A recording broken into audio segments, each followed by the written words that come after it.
Good evening, friends. Jason here for AxodysFC.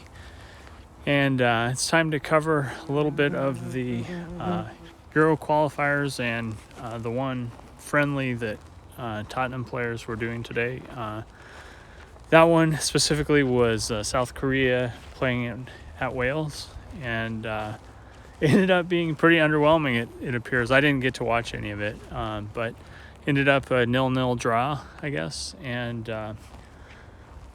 looked like Son did have a shot that was saved, and actually Joe Rodon had a header that was also saved by South Korea's keeper. So, but otherwise, just a generally pretty underwhelming game, and probably not one to worry about missing too much. Shifting gears to the Euro qualifiers, Denmark had a game with San Marino, which, I wouldn't expect to be much of a game, but significantly, Emil Hojbjerg had an awesome game winner, basically. The team won 4-0, but he hit the first goal, a pretty sweet half volley that he lashed kind of from the top of the box, essentially, and just buried it in the net. Keeper was rooted, essentially, I think, from the replay I saw. And anyway, great to see him playing well. I think he's a guy that, even if he isn't starting, he's super valuable for Spurs to have. And especially with the, until we know the Bentancur, we don't know how long it's going to take him to get back to full strength.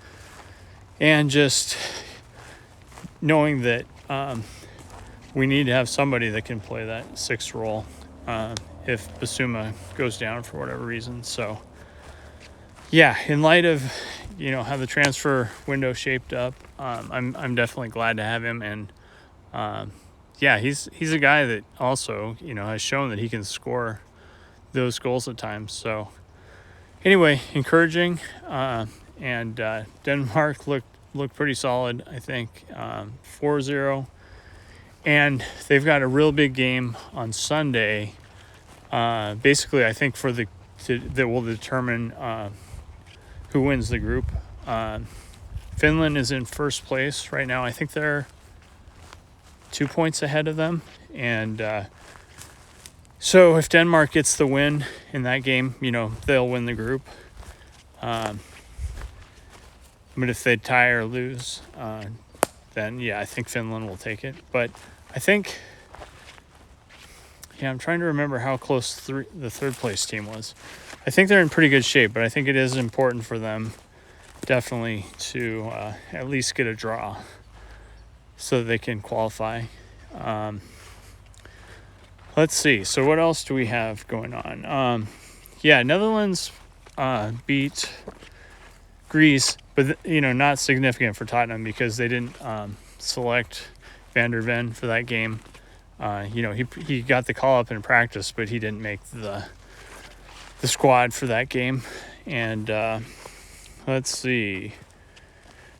Beyond that, tomorrow, big game for Croatia against Latvia. So obviously Perisic, that'll be a big game for him. Basically, I think Croatia's in third in their group right now, and Latvia is maybe ahead of them. I remember seeing on the group table that it was a pretty key game. And then another really big game tomorrow, potentially for Manar Solomon. It's Romania versus Israel, and basically Romania's in second, Israel's in third. So super key game for making that qualifying. I assume it's like the top two make it from each group. And so they're right there within like a point of second place right now, I want to say. So very key game. And then actually Ukraine-England is kind of significant in terms of their 1 and 2 in their group. And I think England's, comfortably at like 9 points. Ukraine's at 6, but pretty important for Ukraine to, if they want to hold on to that second place in the group, at least get like a draw. But beyond that, then really the main thing was Sunday, that Denmark-Finland game. That's pretty interesting ramifications. Beyond that, pretty uneventful day. No significant Spurs-related news that I saw through my various sources. But, looking forward to maybe catching a few of those games this weekend. And, we'll see how it shapes up. So thanks again for tuning in. Please like and subscribe if you enjoy these. And remember, to dare is to do.